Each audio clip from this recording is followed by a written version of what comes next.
Welcome to the latest installment to the Run to Daylight podcast. I'm your host, Todd from PA, Todd Burrows, and welcome to another hopefully stellar show.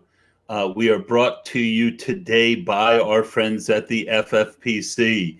The FFPC right now is running a great promotion. If you sign up for a Football Guys Championship like I did just today, I will do my first right on May 2nd. That is the first day. You've got until July 15th to sign up for a Football Guys. If you buy 3 of them, you save $50. But if you sign up by June 15th and by the end of July, I got that backwards, of course. Moody, I thought I was good.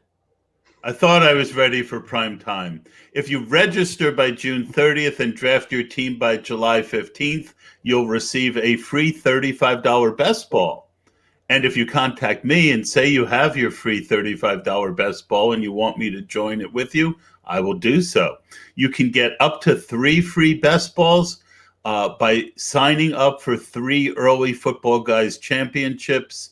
Join me and go to myffpc.com for all the details and to set up your account. Moody, always good to talk to you, my friend. Glad to have you back, and welcome to another great night. Absolutely. Hey, delighted to be here. But no, it's been kind of a quiet week. Hasn't really been as much, NFL news. Probably the biggest thing that happened was, James Conner, kind of landing with the team and crushing the dreams of those that were really championing, Chase Edwards or Chase Edmonds. So I thought that was like some interesting news. But no, things are well. Just getting amped up for the NFL draft, obviously. Yep. Well, April 29th, it's only a couple weeks away. I think 2 weeks from yesterday. So, we will cover Chase Edmonds. Basically, we have 2 segments today.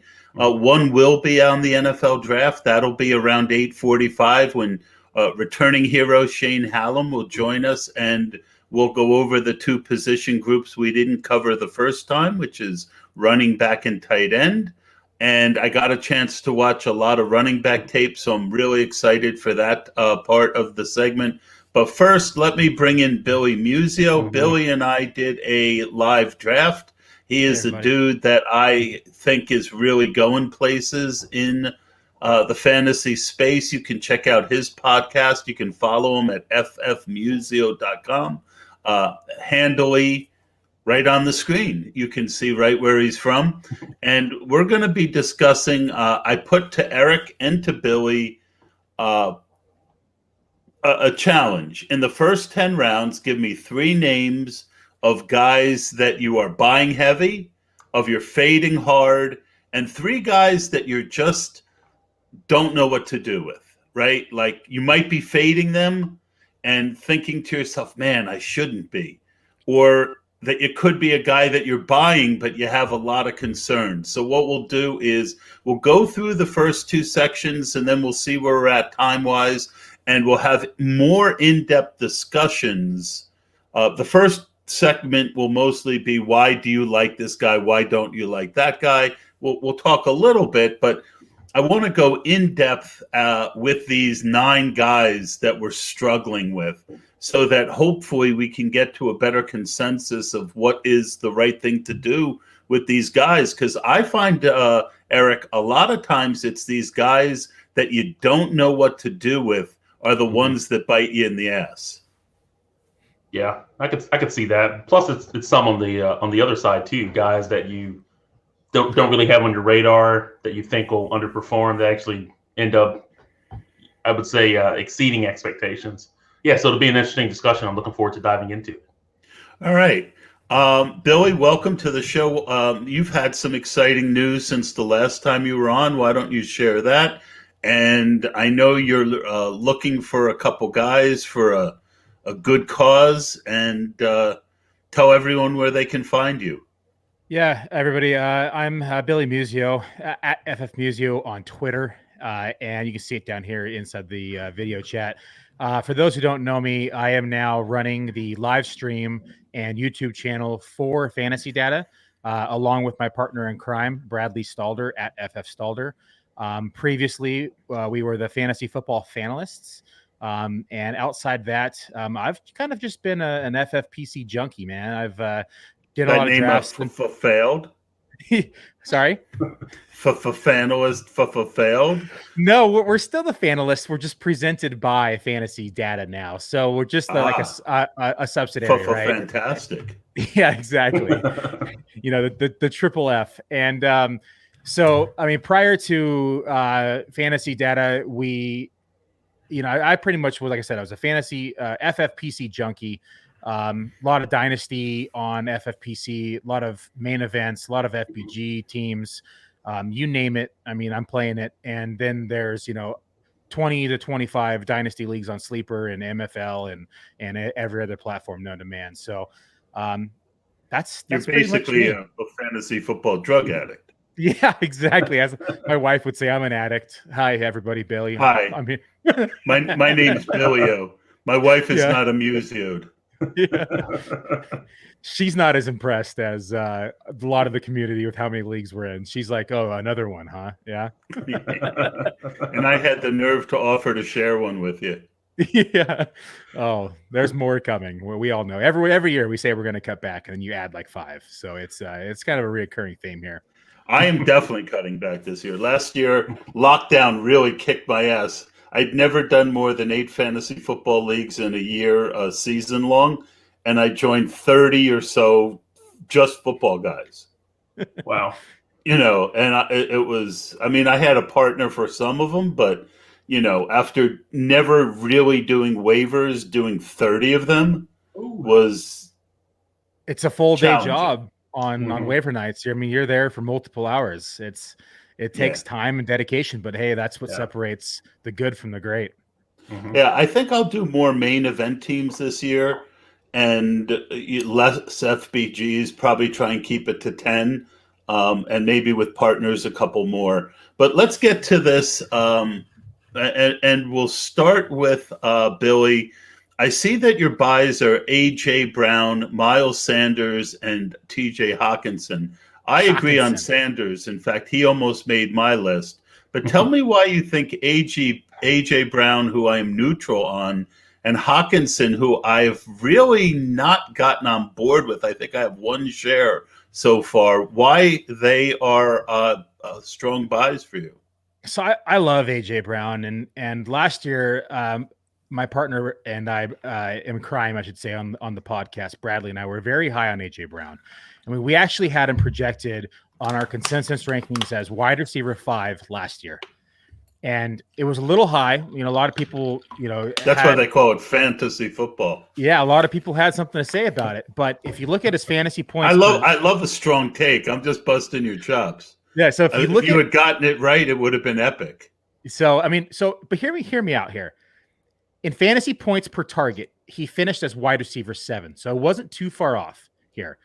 He was wide receiver 5 in touchdowns, number 3 in hog rate, number 5 in true catch rate, number 6 in contested catches. And now it's 2021. Who else are they going to throw the ball to? I mean, he had a league 8th best 25.8% target share last year. I mean, imagine what they're going to do with him this year. I mean, I think 30 to 31% is plausible. I really do. I mean, I love this kid. He's a star in the making. And honestly, he's my wide receiver 1 in Dynasty, newly updated this week. And I'll gladly take him in round 2 of best ball at FFPC. Interesting. Moody, your thoughts on that? No, I'm really high on AJ Brown. Whenever you have a wide receiver that has like opportunity and the targets will be there, and he's proven last year that he can produce, on a very limited target share. And he was sharing targets, with Corey Davis, with other players in the offense. Plus, something else to consider is that they were very run heavy. Obviously, with Derrick Henry, that'll still continue to be the case, but he really doesn't have much competition for targets. And plus, he's going to get an additional year of experience. Now, I love the take, Billy. Now, I think you and I are both aligned. So, yeah, I'll say this: I've come around a little bit. Just one of those things where you sit there and you look and you say, yeah, who else are they going to throw the ball to? Mm-hmm. I do think that offense is going to regress some without Corey Davis and without Jonnu Smith. Mm-hmm. I do like. I was stealing Anthony Ferkser early before Jonnu actually signed somewhere else. Back to our conversation, Billy, about how you can get a lot of bonus points for just predicting what seems to be 90% obvious that Jonnu was leaving. Yeah, Ferkser was going in round 22 in the beginning of drafts for best ball. It was free. He was was a no-brainer late. I would get him as my third tight end, and it was just a beautiful thing. There's a few guys who were that beautiful that are no longer that beautiful. Parham was that late and early, and he hasn't even come all the way back to where he was, despite them signing Jared Cook. Tell us. So I guess what I would say real quickly on AJ Brown is, just even with them, the offense maybe not being as good. I like the take, and I've started taking more of him. And really, there's a lot of guys and we'll get into this. There's a lot of guys I don't trust where AJ Brown is going. So to have another good name that I feel comfortable with, I think is a great thing. Tell us real quickly. I think we know the case for TJ Hawkinson, but do you worry that's just going to be a bad offense? And it's not like you're getting some great discount on TJ Hawkinson in the 5th round. I think it's also going to be a volume play here. I was buying them all year last year in the offseason and even towards the end of the year for Dynasty, just because I was looking at contracts and saying they're not going to re-sign anybody. At the best, they're going to re-sign Galladay, but I don't think it's going to happen. I wasn't expecting them to, quarterback swap Goff and Stafford here. But, I mean, nonetheless, I think it's going to be a volume play here. He finished 2020's tight end 5 last year. I mean, he is going to get peppered with targets. I think that this offense is going to be bad. They're going to be playing in garbage time for most of the game here. I mean, not quite as bad as the Jets last year, but something along like the Jacksonville Jaguars, where they're passing the ball 30 to 40 times a game easily. And I think that as Hawkinson is the true number 1 in this offense, think something like George Kittle for the Niners. I could see him somewhere between 25 to 28% target share. Like we're talking Travis Kelce / Darren Waller type numbers in target share. So that's what I have him projected for. And quite frankly, like he's moving up my board, and I'm kind of battling in myself between him and Kittle at 3. Wow. There's something. I like it. There's something wrong with Twitter. I'm having trouble sending a message, Moody. So ask the next question. Yeah. I can even chime in on TJ Hawkinson. If we got the time. Sure, go ahead. Yeah, I love it. As you can tell, I was nodding as you were going through all of that, Billy. I know some may think, okay, they brought in Tyrell Williams and Rashad Perriman, kind of fill the void left by Galladay. But one thing that's interesting when you think about Anthony Lynn's offense, he's coming over to Detroit, from the Chargers, is that I agree with you because the key beneficiary of the passing game is going to be Hawkinson. One thing with Goff, I'm like, he's struggled under pressure over the last 2 seasons. I'm like, he's ranked 30th in Pro Football Focus's passing grade out of like 40 qualifying quarterbacks when pressured.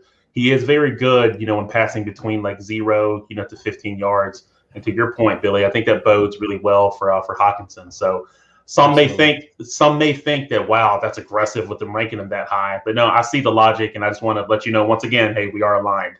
Awesome. I would say for the next question, I was thinking about with some of like your buys that you had, Todd. I was kind of looking over your list. You ready to go through those? Oh yeah. All right. So what I thought was interesting that Todd had, Lamar Jackson. You look at Lamar Jackson, Todd, named the NFL MVP, during the 2019 season, had another solid season in 2020. He threw for a little bit under 2,800 yards, 26 touchdowns, 9 interceptions. One statistical nugget, I know he became the first quarterback in league history to record 2,000-yard rushing seasons. So let's start with Lamar. Like you listed him as one of your buys. We looked at current ADP. What has you so high on Jackson heading into this season? Well, as we go through this list, you're going to notice that a lot of times I'm buying people who everyone was on last year, and either they didn't play up to what they had the year before, or they were hurt, and that causes their ADP to drop. And last year, if you wanted Lamar Jackson, you pretty much had to take him at the 2-3 turn, which I thought was too expensive. But to get Lamar Jackson in the 5th round when quarterbacks are going 2 rounds earlier, and to get that floor with the rushing, I don't expect him to throw the ball as well as he did 2 years ago, but I do think he regresses back somewhere in the middle. And the other thing is that in best ball, you need spike weeks from your quarterbacks because quarterback scoring is so flat. I've always preached spike weeks, and Lamar might end up being this, right where he's drafted, the 6th or 7th best quarterback. But he's the guy on that week where he throws the ball well, he can get you 40 points. And there's not too many guys who can get you 40 points. Mm-hmm. No, that's a good point. Obviously with his rushing ability, passing ability, he could put together some really, really big weeks. I like your assessment because it kind of made me think when you were going through it about like Lamar Jackson going into last season, just thinking, wow, look at that, ADP, he's not the value that he was the previous season. And so you kind of have a little bit of regression. So no, I like that point. Now, someone else that you mentioned, with being a New Orleans Saints fan, definitely love to see him on your list, but you've got Michael Thomas.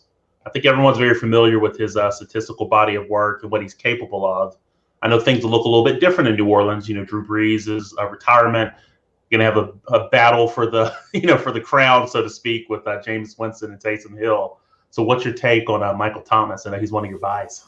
Well, again, it's an ADP play. A guy who was going in the 1st round, right around the 5th or 6th pick last year. And, the quarterback uncertainty is why he's going 3-3, 3-4, 3-5. And to me, I want that guy who can give me, that's what I'm looking for. If you remember a few years ago, you got Hopkins right around the same spot, and that was the year he went nuts. And then you could combine him with Todd Gurley that year, and it was almost an instant win. So to me, if it's Jameis Winston, he's going to be fed. If it's Taysom Hill, well, Taysom Hill threw the ball to Michael Thomas at a very high rate. I don't, off the top of my head, know what his his target share was, but it was obvious that he looked for Michael Thomas. And the guy who got hurt when Taysom Hill was there was Alvin Kamara. So I just think that Michael Thomas is I would draft him. Honestly, if it wasn't an ADP thing, I'd have him like around 2.5, 2.6, and you can get him 3.2, 3.3. Okay. No, very good points. Now, I know another player that you mentioned was Keenan Allen, who's coming off of a solid season. I know if you look at, most targets, over the last 2 seasons, I'm like the only 2 receivers that have more targets than Allen are Allen Robinson, with 303 and DeAndre Hopkins with 300, and Allen is sitting there at 285. What's your assessment of him going into this season? Yeah, I mean, he's not as hard of a buy for me because I do like some other people in that middle to the 3rd round. I like Miles Sanders, who I almost went with Miles instead of Keenan. But to me, he's just a solid week in, week out producer. I don't know that he's the spike week guy, but, Justin Herbert clearly looked for him. They lost Hunter Henry. I just think Keenan Allen is just one of those guys you book and you don't have to worry about him. So it's not a high upside play like the other 2, but every time I can put Keenan Allen on my team, I feel like I'm adding value.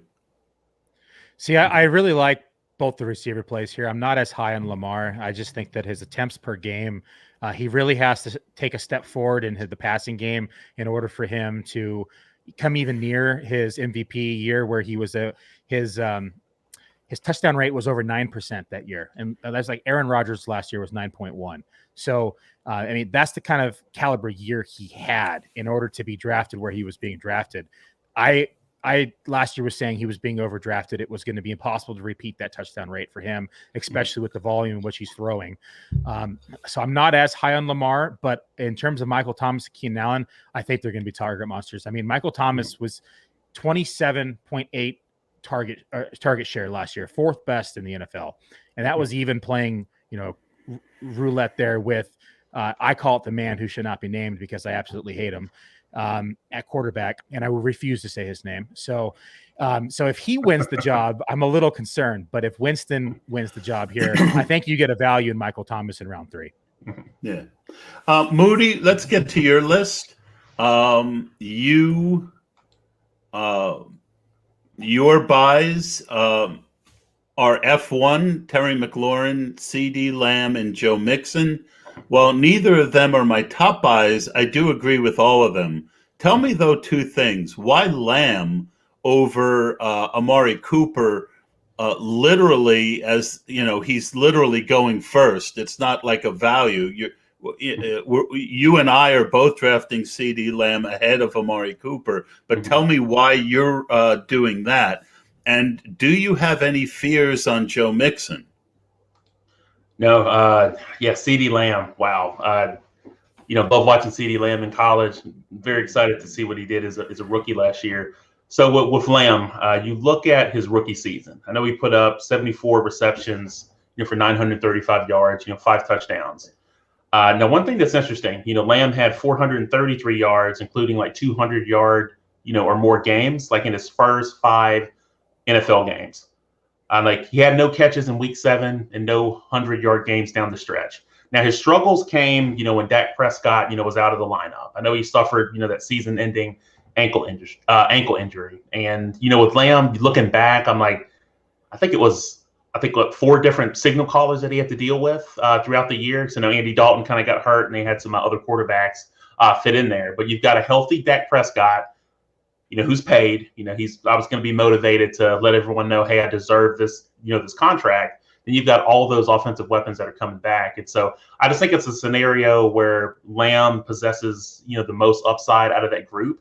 And I think he's in a really good position to improve on his rookie season. So that's kind of my assessment of him.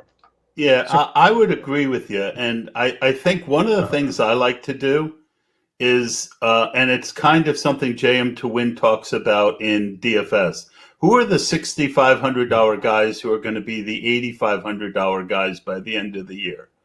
CeeDee Lamb to me is going to be a first-round pick in one of these years upcoming. End of the first round, beginning of the second round. So just because he's not there yet, this is the year to buy him and hope that next year is the year that he's a first or second round pick. I do think there's some issues, obviously, with Amari Cooper and Michael Gallup being there and Zeke Elliott being there. But I love buying guys who I think are going to be first and second round picks in the future. It worked for me with Calvin Ridley. It worked with me with Chris Godwin a couple years ago before they loaded up on a ton of guys. Billy, what's your thoughts on CD? I love both CeeDee Lamb and Amari Cooper. If either are there, I tend to pick Amari just because of the connection with Dak. If it's Dynasty, it's a different question. If we're best ball and redraft, that's the direction I go. Dynasty, of course, it's CD, but people fail to realize the pace that CeeDee Lamb was on for 2020. I extrapolated with on the no 6. Camp.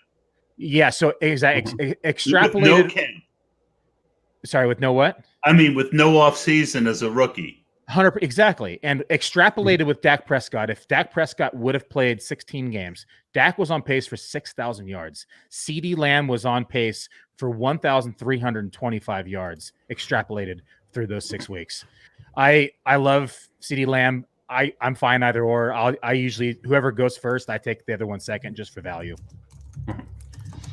Yeah, I know you also asked about Joe Mixon, Todd. We'll kind of dive into him. So with Mixon, I think the big observation that I had, with being like an ex, offensive lineman is, the Bengals hired Frank Pollock, to be their offensive line coach and running game coordinator. So I'm excited to see, Mixon come back healthy, but for him to also have Pollock back too. Like you think back to when Pollock was with Cincinnati back in 2018, Mixon had the best season of his career. Like in only 14 games, that season, like he rushed for 1,168 yards, scored 8 touchdowns. So, phenomenal.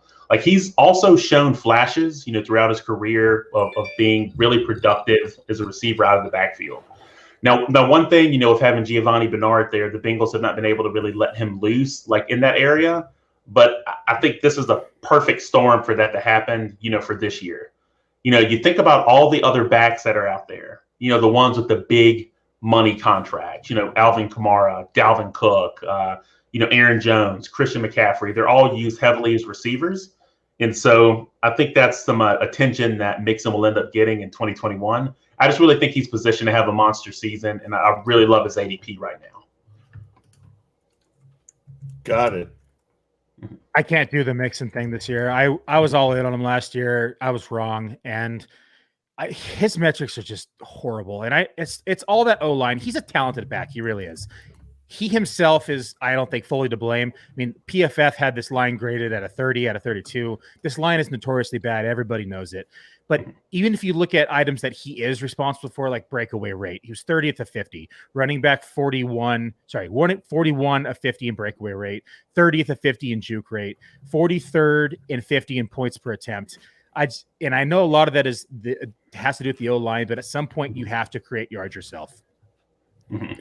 Yeah, it'll be interesting to see, like with Cincinnati, because the one thing about this draft class, I know it's easy for everyone to get enamored by all the running backs, receivers, especially in this draft. But this is a really deep draft class, in my opinion, for offensive line. Yeah, I'd love to see them address that, Billy, because the volume will be there. But you brought up some good points about breakaway rate and some of those other metrics. On volume alone, I'm like, he'll have those opportunities, but he's the type of back that I've seen that does need like solid offensive line play to really be productive. But, with having Pollock coming back and then filling in some holes in the draft, I think good things are coming. But yeah, it is an area of opportunity, though. Definitely have to acknowledge that. It's interesting that he was going in the mid-third where I didn't mind him. I wasn't taking a lot because, like I said, I like Sanders, I like Michael Thomas, a couple other guys I like. But, now somehow Gio Bernard leaving has catapulted him into the end of the second round when Gio really wasn't the reason he didn't perform. So anyway, that's my take. I'm not anti Joe Mixon, but I liked hearing what Billy had to say because it was just starting to, sometimes when someone's moving up the board, you feel like you're missing out. So that's why I like having these discussions. Yeah, no, really good stuff. And let's get some additional insight from Billy. So, Billy, I know on your list, I know you had Stephon Diggs. I have a couple hot ones. Cam A. I wouldn't say it's necessarily hot ones, but no, everyone has an opinion. We'll talk about it. So I know you had Stephon Diggs, you had Cam Akers, and Brandon Ayuk, as fades. Like if you had to buy one of them at ADP, like which one would it be? And are any of them, if any of them people you plan to have like 0 shares of, like are any of them? Yeah, go ahead. I'm sorry. I plan to have 0 shares of Cam Akers. He could drop to end of round 2, beginning of round 3, and I still won't draft him. Yeah. And he's going right now as like pick 1.09 at FFPC on average for best ball. I just can't do it. You're buying the absolute ceiling with him. You're buying off his last 4 weeks that he had inside this offense. And it was a time that Darrell Henderson was hurt. Malcolm Brown was hurt. It was a time where Goff wasn't particularly passing well. And he was averaging 23.5 touches a game. 23.5. That's a lot of touches. And it's not like his metrics off those touches were anything to boast about. I mean, he's running back 36 in juke rate. 17.3%. He was running back 25 in yards created and running back 47 in points per opportunity.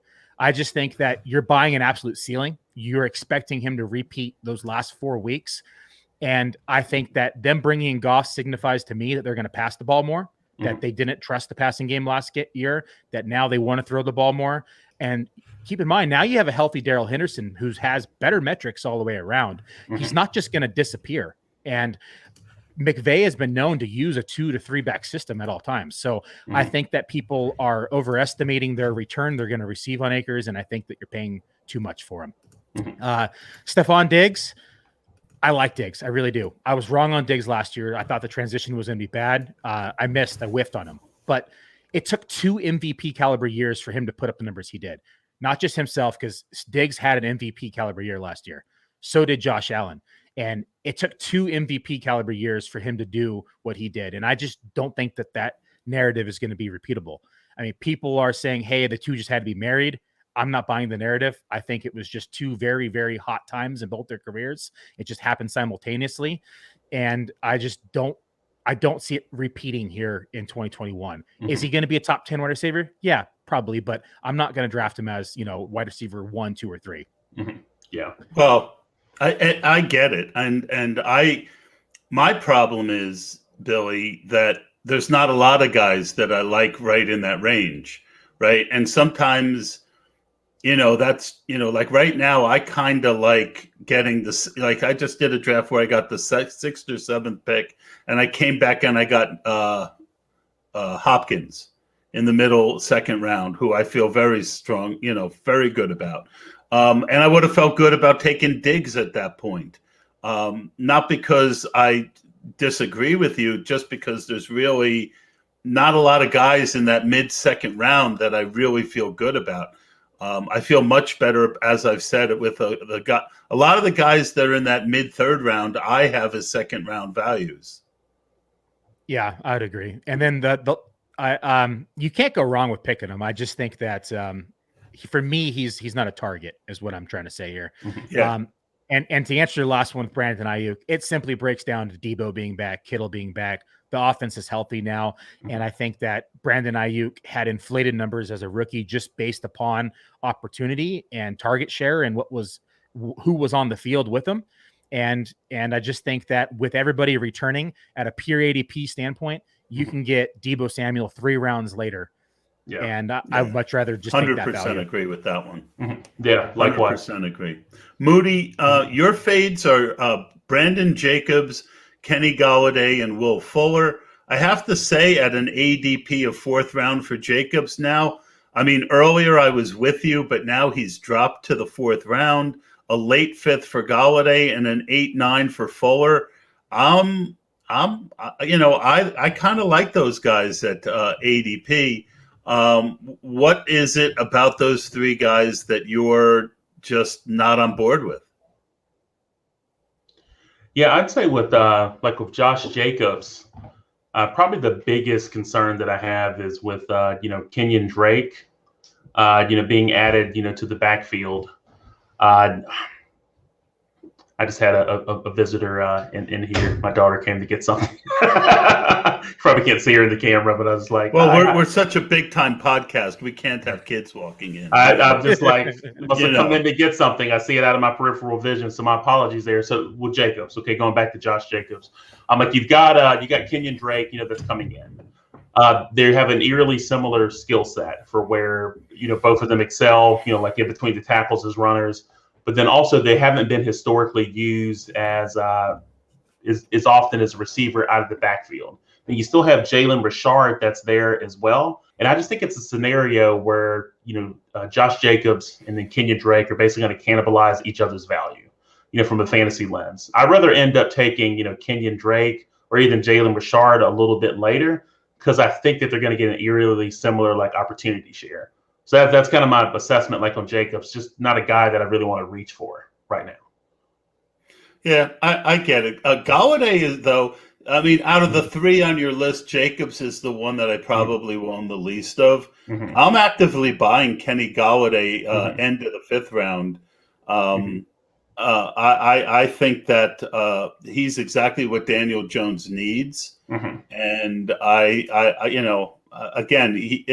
injury is a little bit of a concern. And Will Fuller, I don't like the landing spot. And frankly, as good as he did play last year, I didn't think Will Fuller looked as explosive as he had in the past.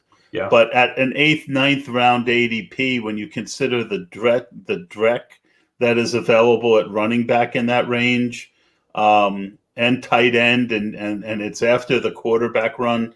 I don't mind Will Fuller. I'm not as high on him as I was last year, though. Billy, your thoughts on those two? If the ADP falls, I'm okay with honestly all three of them. I think I agree, though. Josh Jacobs is probably out of the three the least of the, I'd say, least shares I'll be owning. I do think Drake is going to make an impact, and we saw last year with the plethora of bad running backs they added to kind of take away the thought of him being a pass catching back.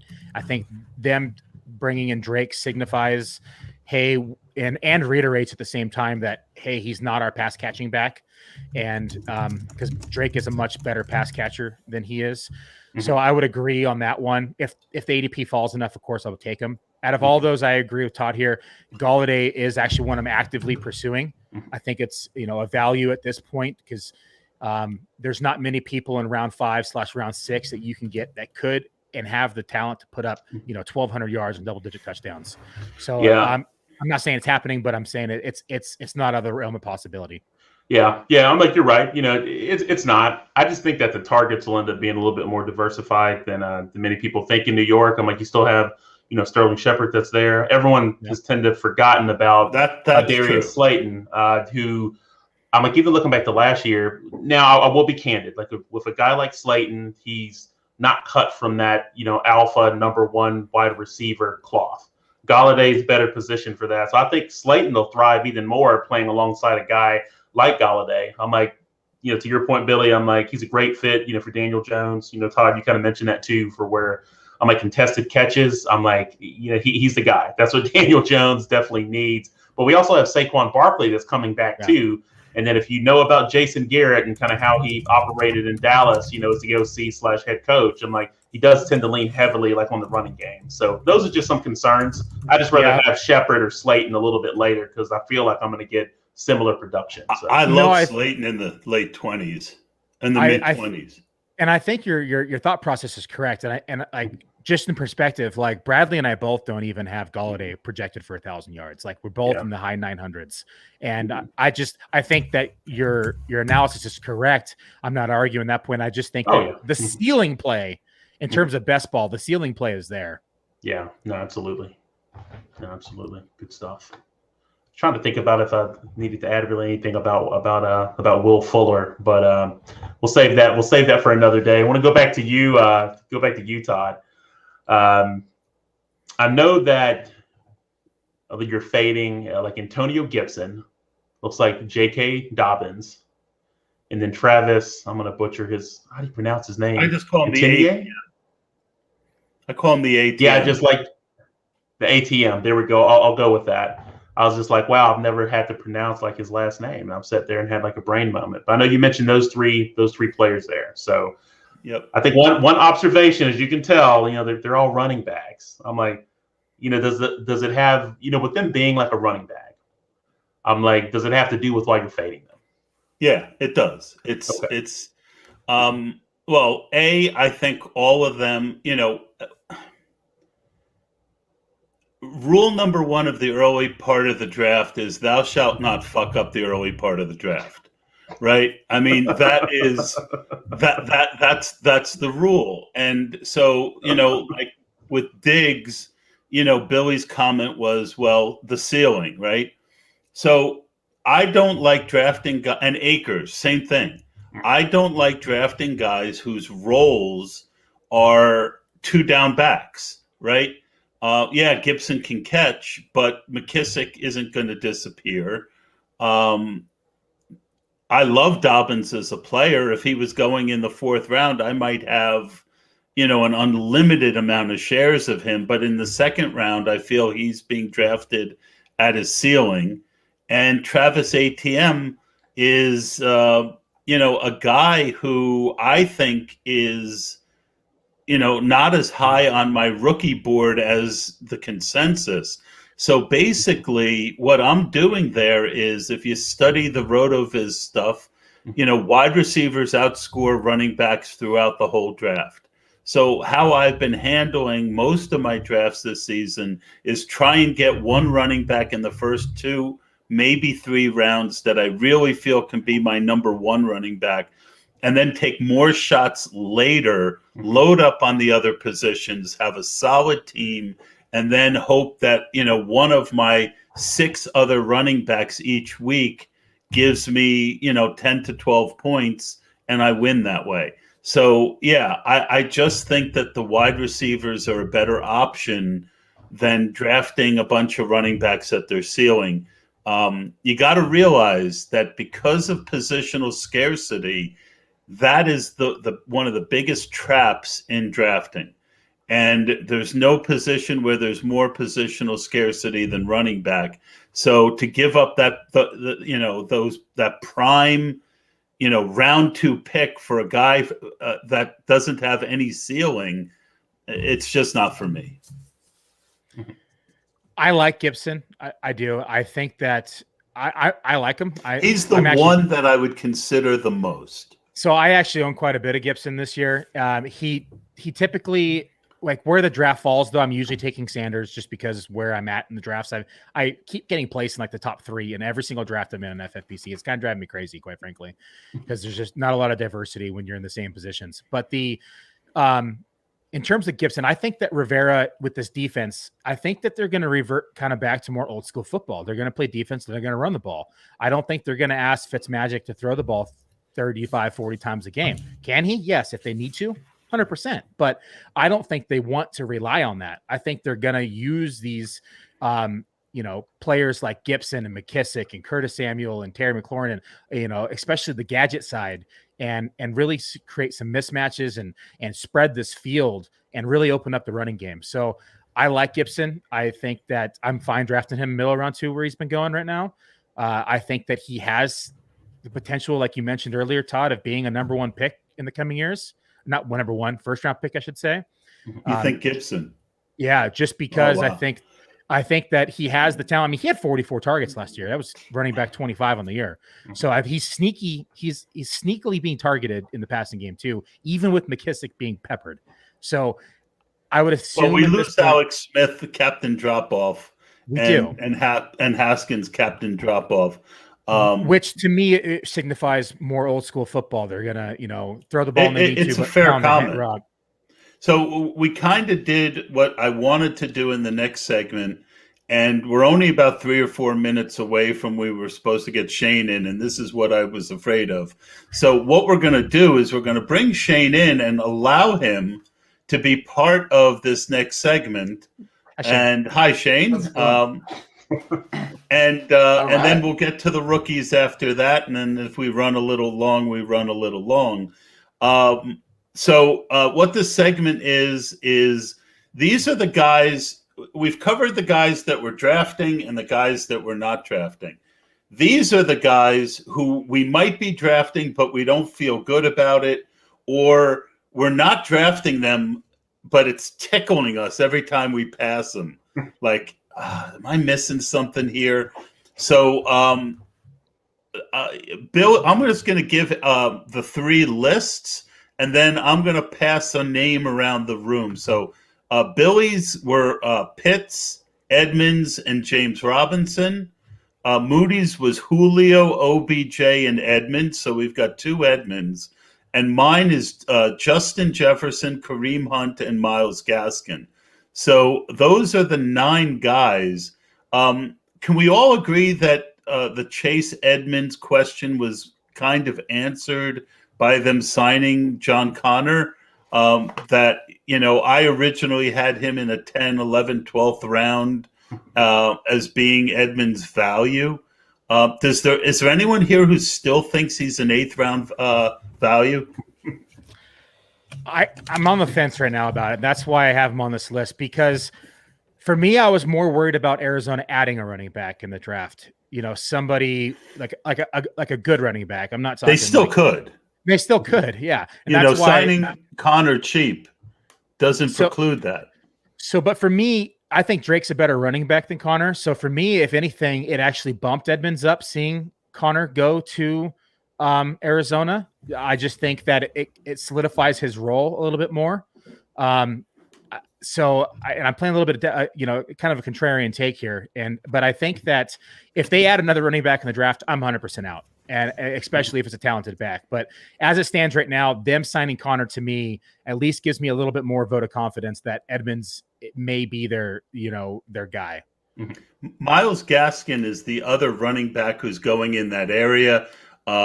Moody, do you feel that Myles, Moody and then Shane, what do you see Miami adding a running back here?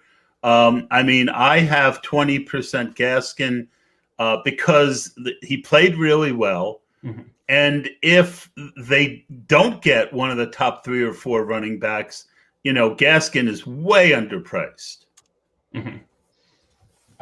Yeah, I actually like Gaskin. I just don't see them going out in the draft to get one of those top running backs. So I know it's been some mock drafts where that's happened, but no, I really like Gaskin a lot. I'm like, with the opportunities that he had last year, I'm like, he was very productive, and I just think with another year under his belt, and then with having Tua there, under center as a starter, I think he's really undervalued. So yeah, he's a guy I would aggressively target. I'm not worried about him at all. Shane?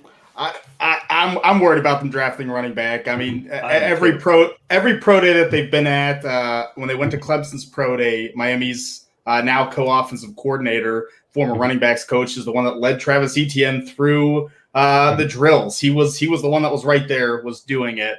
It seems like every pro day they've been at, they've actually taken an interest in a lot of those top running backs. And it may not be the first round, but I think they're going to take one of the top 100, and then Myles Gaskin, you're going to be able to get a lot cheaper. All right, let's go to next guy up.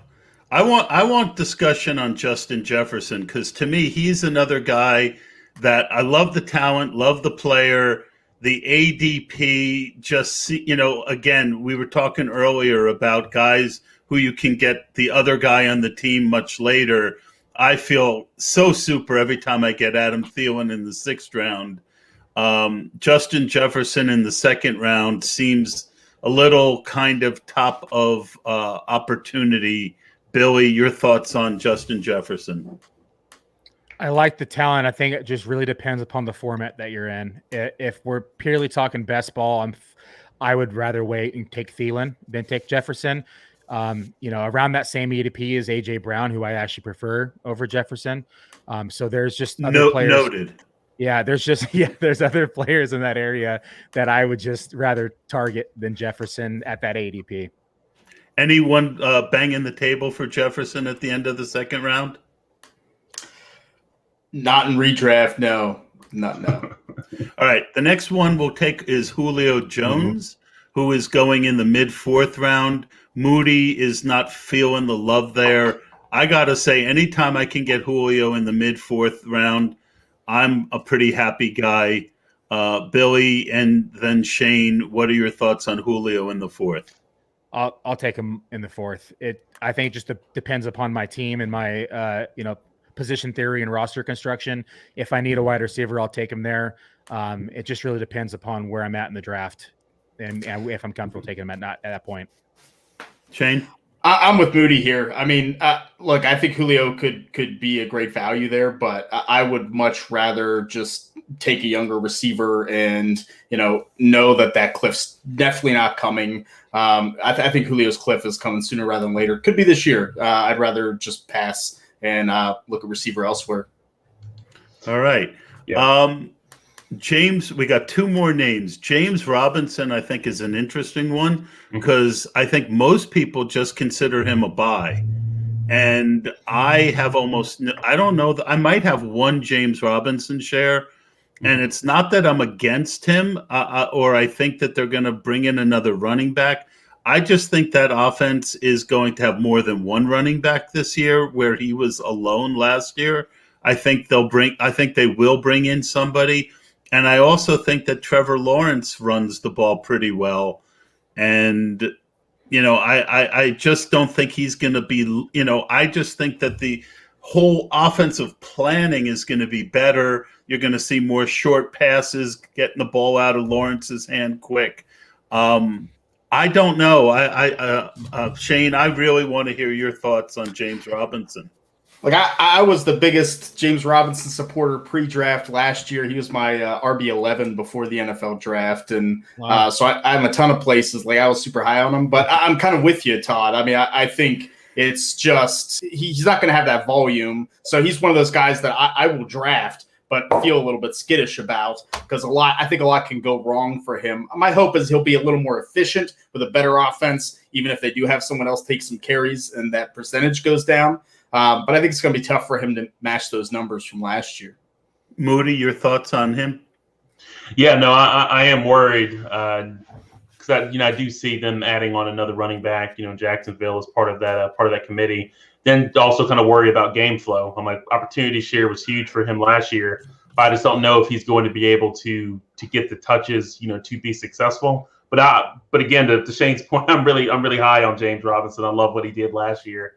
But it's just with that offense and with Urban Meyer going in there, I just don't see the touches being there enough for him to be successful. Sorry, he had 240 touches last season. I just don't see him cracking that again. I see him more like that 195 to 205 range, and the targets, he had 60 targets. I just don't see that again either. I think it's a volume play for me, and I think he's going a little higher than I'm comfortable taking him. Yeah, I agree. And again, I'll sum it up by saying they're going from an old school coach, hand the ball off to the running back, drop the ball off to the running back, to a guy who is known. He's a newfangled coach. He's not just going to lean on one or two guys. He's going to get everyone involved. He's going to use all his weapons. I don't like it. Kareem Hunt, for me, is a guy who I think his ADP is okay. He had a 10.7% win percentage last year at that ADP. My feeling, the biggest thing for me is there's a lot of wide receivers I like in that fifth round. And what scared me is that when Nick Chubb did, the whole reason to me to draft Kareem Hunt there is either you want a floor, right? The rest you want someone who has a pretty good floor, or you're chasing the ceiling he would get if Nick Chubb got hurt. And when Nick Chubb got hurt, Kareem Hunt didn't get the volume that I expected. They incorporated other backs. Is there anyone here who can convince me that Kareem Hunt has the ceiling in the fifth round?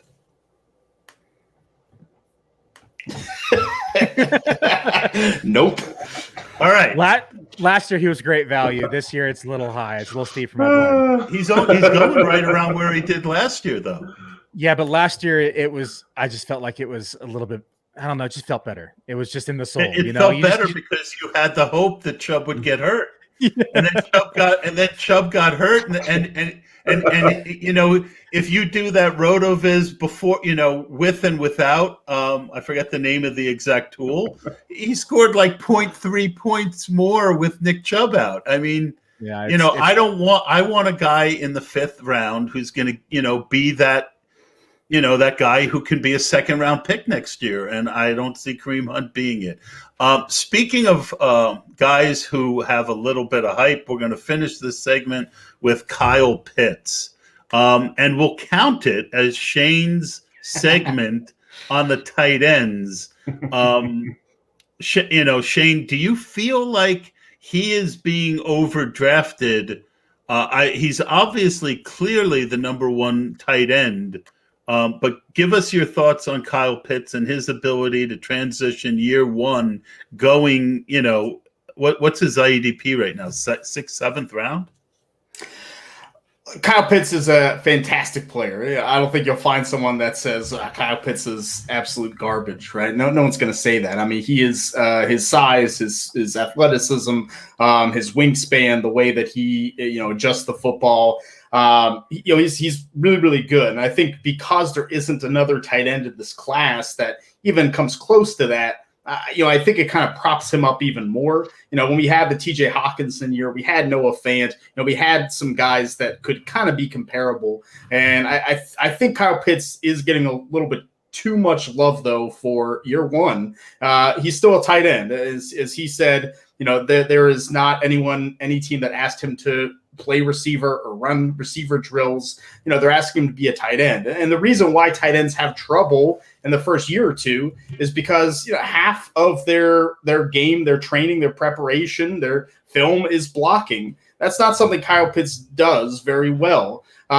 It's something he probably can do. I mean, he's an athletic marvel, but it's not something he does well. So a lot of times what happens to those players is they're working on blocking, because that's what they struggle with. So then you're not working on the receiving aspect where you should be able to dominate NFL talent. It's still a jump. The game's still faster, and that still becomes more difficult. I don't think he's going to be terrible, but when I see him in some of these FFP drafts, goes the fourth, fifth tight end off the board. 50. I mean, right now he's picked 50. I mean that's just too high. That better come with a hand job. I'm sorry.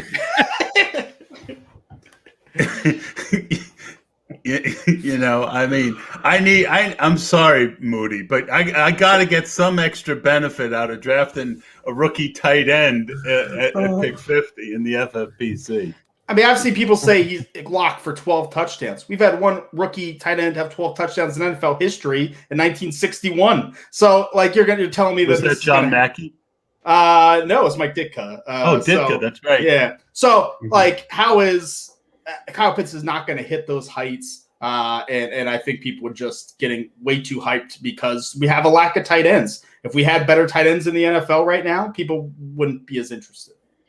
Well, boys, I'm going to throw my last 2 cents in. I got to run. I was just going to say. So for me, I'm passing on Pitts too. He's way too rich of a price right now. I mean, he hasn't gone past 4.02 in the last 5 days on FFPC, according to the Fantasy Mojo ADP. And I can't do it. Rookie tight end. There's, like you said, he's talented, but I just can't. But the bad news is Billy's got to go and do his own podcast. The good news is that we're going to have Billy back regularly on the show for the rest of the off season. So, Billy, best of luck. Enjoy your pod. And sorry, I meant to get you out a little quicker. It's all right. Thanks for having me on, boys. I appreciate it and really enjoy talking with you guys. Yeah. Thanks, Billy. All right. That's Billy Muzio, guys. You can find him again at FF Muzio. Don't go and see his show quite yet, but definitely go and see his show. Is that fair? That's fair. Yeah. You can always catch it after hours, right? So we kind of blended, but I do want to give Shane the opportunity to say you can follow him on Twitter at Shane P. Hallem, Hallam. He is another returning champion. He is our draft guru, our rookie guru, and we appreciate you coming back and going over the tight ends and the running backs. And let's go to the second tight end question, Moody. All right. Hold on a second. I got too many windows pulled up here. All right, very professional. We'll figure it out. We'll get there.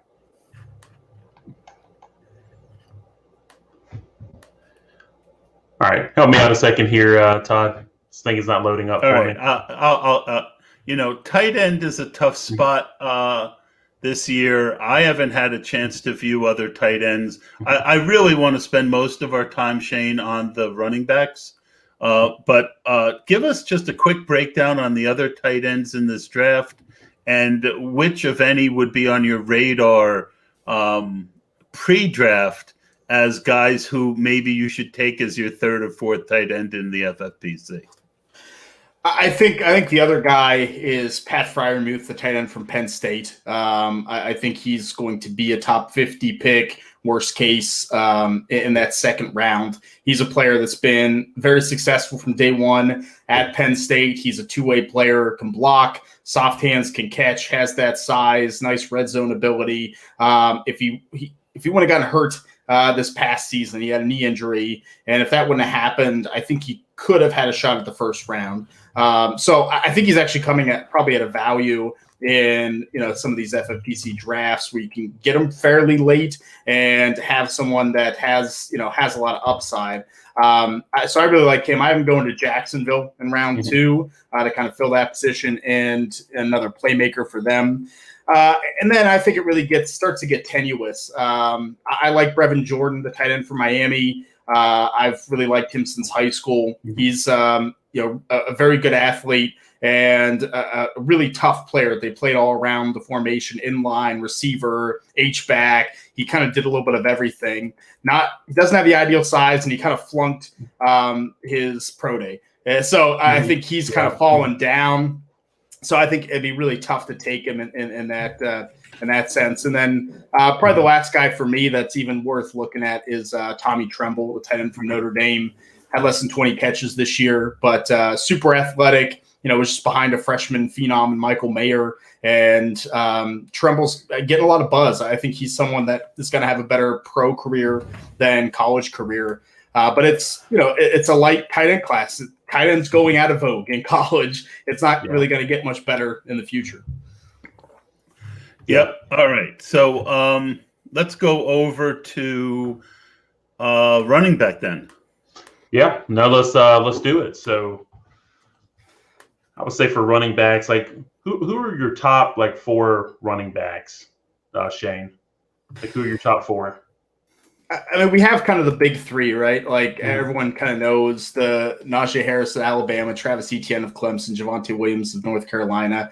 And I think you can put them whatever order you want. They're all very close. I have Travis Etienne as my number 1. Okay. He reminds me a lot of Dalvin Cook, just in the way that he uses his vision and one-cut ability. I think the outside zone is ideal for him. And if he gets in that scheme, then I'm all in. Like, what teams run that? What you're looking at like San Francisco. If Pittsburgh changes to Matt Canada's scheme, it'll be an outside zone. Even the Jets have run an inside zone, which I think would be fine. The Vikings, but those are probably the 3 that have some. So basically, the Kubiak. Kubiak, the Mike Shanahan, tree. If you want to go back that far, right to the old Denver days, I think that's where he would excel. Because I like that home run ability, and I think he has a high floor because of the reception ability. Javonte Williams is my second. I'm not super comfortable with that, but his contact balance is it's one of the best that I've scouted in a while. Just the way he's able to stay on his feet through contact, had the most broken tackles in college football this year. He's someone that really, really intrigues me at 20 years old doing what he did for North Carolina this year. His tape did not impress me the first game I watched, and the second game it was like a different player. I think at times he ends up looking like a plotter, kind of like a Ron Dane, where if you get him around the legs, he falls. If he ggets tripped up, he falls, and he doesn't burst through the line. But then the second game I watched, it was almost like a different guy. And it was I see what you mean with the contact balance. And he was hitting the hole much quicker, I felt like. And I'm big on how quick a guy, especially a big guy hits the hole, because NFL, you can't expect to make your living. If the NFL player hits you behind the line, it's very rare that you're going anywhere, no matter how big and strong you are. I feel a little better on him than I did. I am a little surprised because I really did like the tape that I saw of the Alabama guy, and you don't have him in your top 2. And look, like I said, I think that all 3 are very close. It's not like Najee Harris, stinks, and I'm definitely not saying that. I mean, if you look at just this past year's film and say who had the best games, I think Najee Harris did. I mean, that size, the reception ability, he was a man amongst boys, but he's the oldest of these 3 prospects, and so for him and Etienne, I kind of went back to 2 years ago. I wanted to see what they did even older than Javonte Williams. But, how do they do against players that kind of matched up physically with them? And I wasn't super impressed with Najee 2 years ago. Yeah, he had a good season. It's Alabama. He had a lot of stats, but I didn't think he had that kind of burst and movement, like Todd was saying before. This year, when he's 22, playing against 19-year-olds, he was dominating them, and I expect him to do so.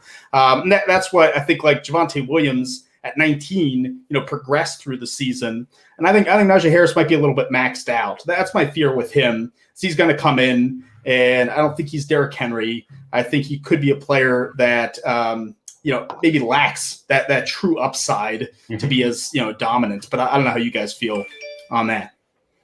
Well, yeah, go ahead, Todd. That's why we have you on. I mean, that's Moody. What's your thoughts on Najee?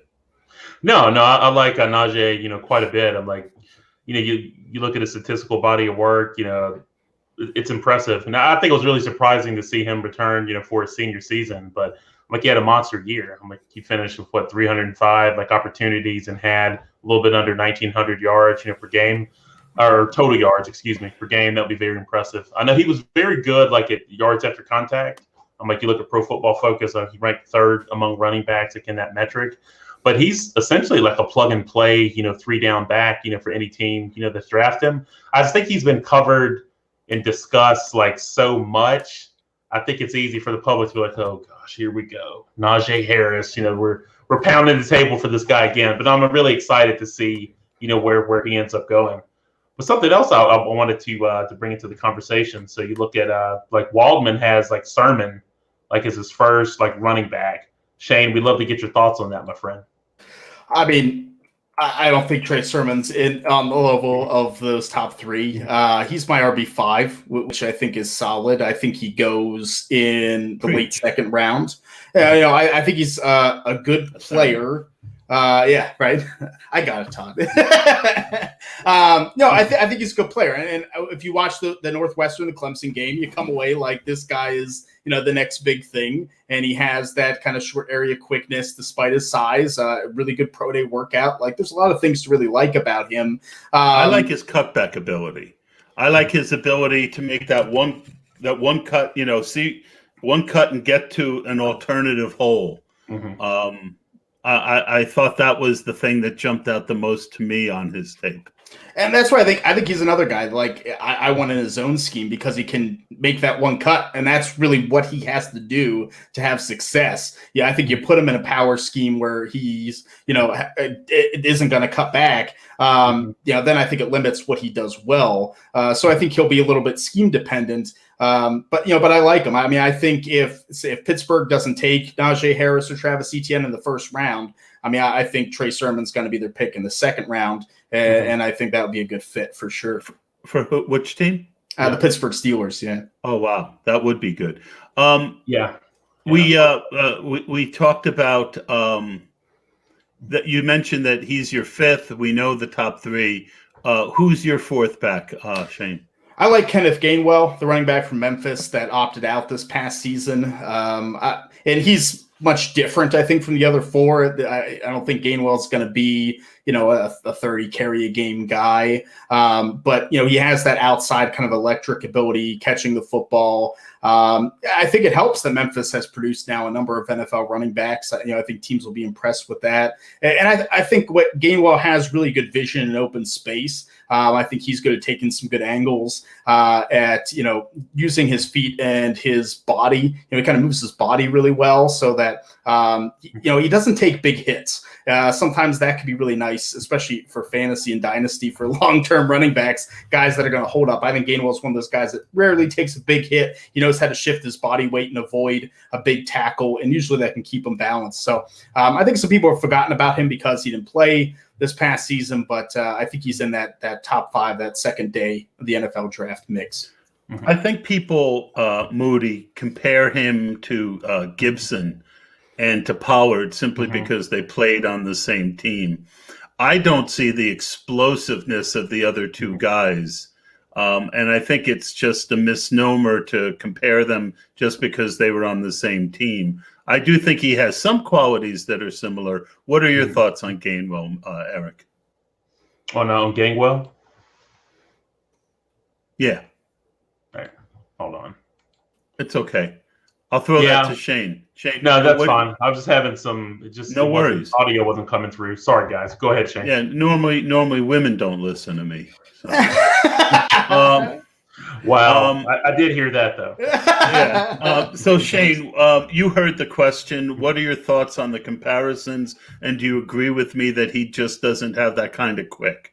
Well, yeah, I mean, I think that it's easy to compare a player on the same team. I mean, Gibson didn't even play running back at Memphis, so we didn't even get to see that. I don't think explosion is his best quality. I think he's a little bit more well-built than those guys in terms of, being able to run through a tackle, which I don't think Pollard or Gibson necessarily could do in college, and maybe have improved upon. But I think Gainwell is a very different running back from them. Yep. All right. Well, in general, I think after a couple really good running back classes, in general, the second tier, I think, is it fair to say that the second tier is a little underwhelming here, Shane? And who of that next in that tier are some of your favorites? It is. This is not a deep group, and as a draft guy, I can always convince myself of more and better, but that's usually not the smart play. I mean, I think Javonte Williams' teammate Michael Carter from North Carolina has gotten a lot of buzz, and rightfully so. He's had a couple big games. It's obvious why they use both of them. They're both pretty talented, and he's a player who doesn't do anything great. There's nothing on my scouting report for Carter that I'm like, he's the best in the draft at exploding off the snap or at avoiding tackles. But he doesn't have any big weaknesses. And that usually doesn't translate to like a stud starter, but one of those players that if they have to play, that they'll probably produce. So I think I have him going to Cincinnati in the third round right now, and I think he'll be in that kind of third round mix. And wouldn't surprise me. I think Carter to Cincy is a really good call. Yeah, he seems like the type of running back that they're going to want behind Joe Mixon. I think it'd make a lot of sense. I love that. My favorite guy out of that next tier is Kylan Hill, or is it Keelan? I think that he's the one guy out of that next group that I think could really surprise. And the guy that is kind of the opposite of Javonte Williams, the guy who I really liked the first time I watched him, the second time not so much, is Jermar Jefferson. What are your thoughts on Kylan Hill and Jermar Jefferson? I'm not as high on Kylan Hill. I think he will be drafted pretty high, and I think given a good situation, I think people will like him. He's kind of a tough guy to peg because two very different schemes these last 2 years. This past year, this first couple games in Mike Leach's scheme, it was all passing and receptions, and that's nice to see. And you go back 2 years ago, it was a little more traditional pro style. I just don't see the pure athletic talents for him. The agility, I think, is weak. And so that's my one fear. I think he could be kind of a short yardage back. He could do some of those kind of things.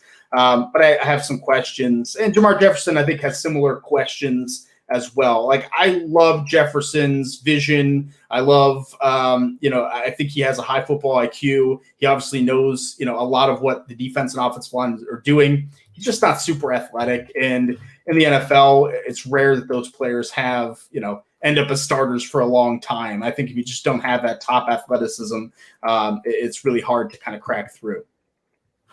Yeah, that's a good point. Eric, anyone you want to ask about? Yeah, it was one name that I was kind of reading up and kind of studying on him recently. It would be Kansas's Puka Williams. You familiar with him, Shane? Yeah, I've been a fan of his as well since high school. He was a player that after his freshman year, I thought, this is a stud in the making. Kansas, really, really, really bad team, really bad offense. So hard for him to kind of stand out and do what he did early. And I think that really took a toll. Like, I really like him as kind of a gadget player, pass catching running back. I'm hopeful he'll get drafted. I think he's probably on the borderline of getting drafted just because of the production. I'm a fan. I think if he goes to a good spot in PPR leagues, he might be one of those guys I kind of swing for the fences with and hope I get something out of.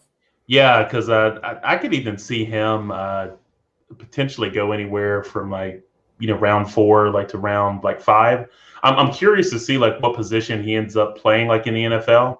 But I love the guy's talent. He can make an impact as a kick returner, running back, even a slot receiver. I think he's one of those guys too that can make really some great contributions very early in his career. So I'm just curious to see where he ends up landing. I think someone will get a very viable player if they end up selecting him. But no, thank you for that. Good insight as well. Yeah, I'm with you. Yeah. Mm-hmm.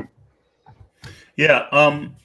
I think, that kind of covers the running back position pretty well, unless there's someone else you would like to mention, Shane. No, I mean, I think it's pretty good. I think we'll have, I think there's definitely a couple other players that'll get drafted. And as you know, sometimes landing spot for fantasy becomes big. But there's going to be some good athletic guys later, too. Chris Evans from Michigan, Jake Funk from Maryland. I think that will go very late that have some upside. So it's still a fun class, even though it's not as good. And, we'll really see where these land in post-draft. I think there'll be a lot of good analysis for that. My last question for you then, Shane, is, it's been about 5 weeks since we talked last time.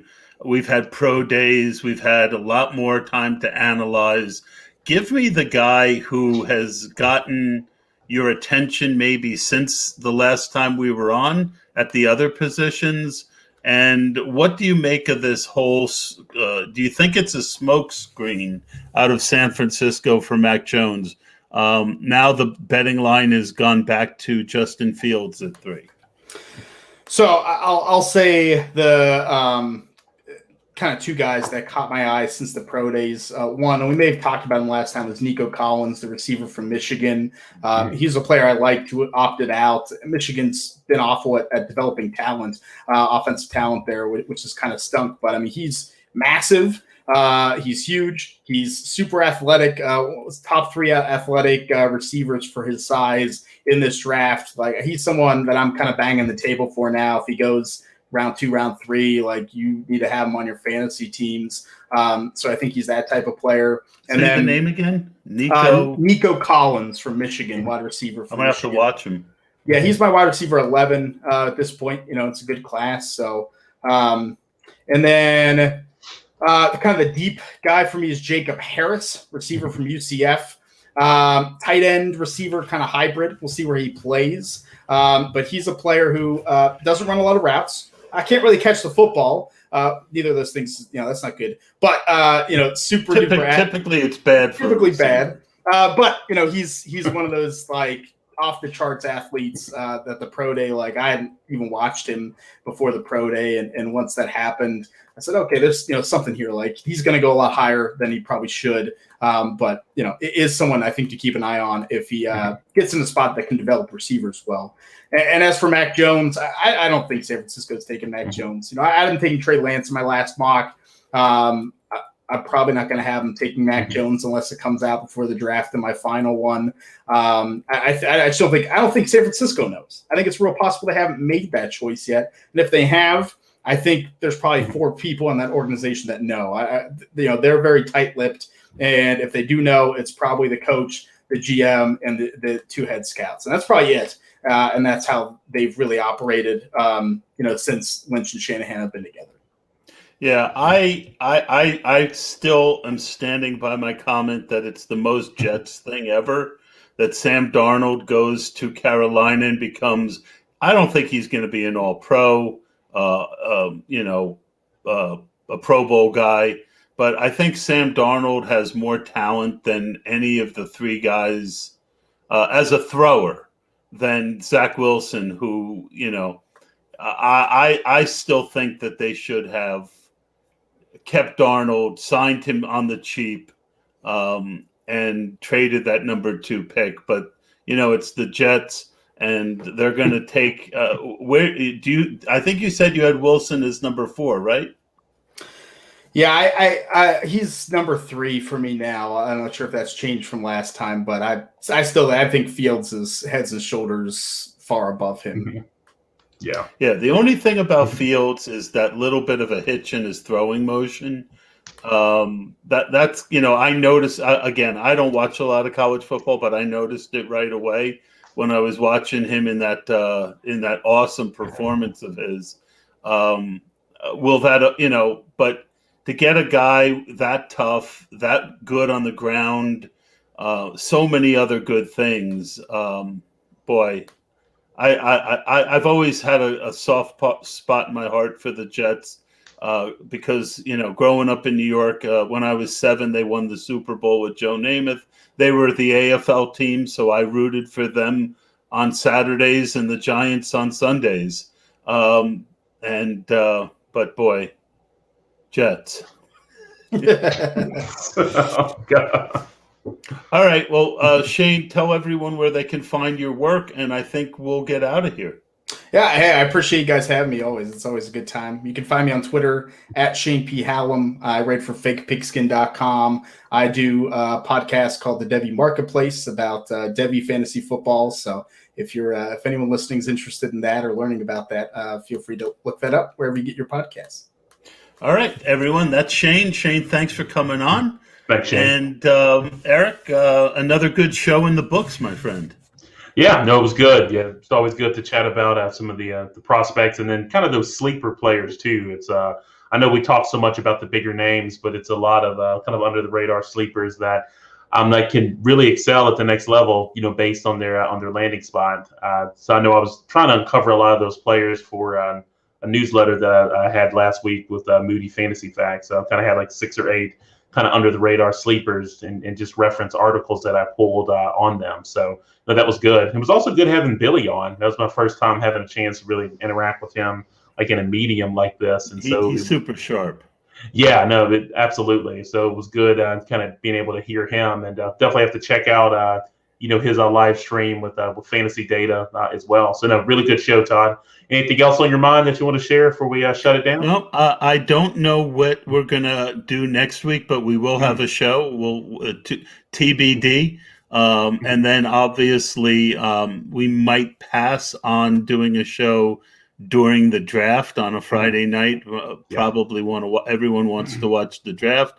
Maybe we'll come back over the weekend, Moody, that week and do a quick wrap up.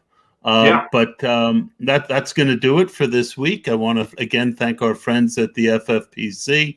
I just joined another $35 best ball, and if you want to invite me to a $35 best ball, go to myffpc.com, sign up, and send me the link. And if I can, and I'm not doing too many teams, I will.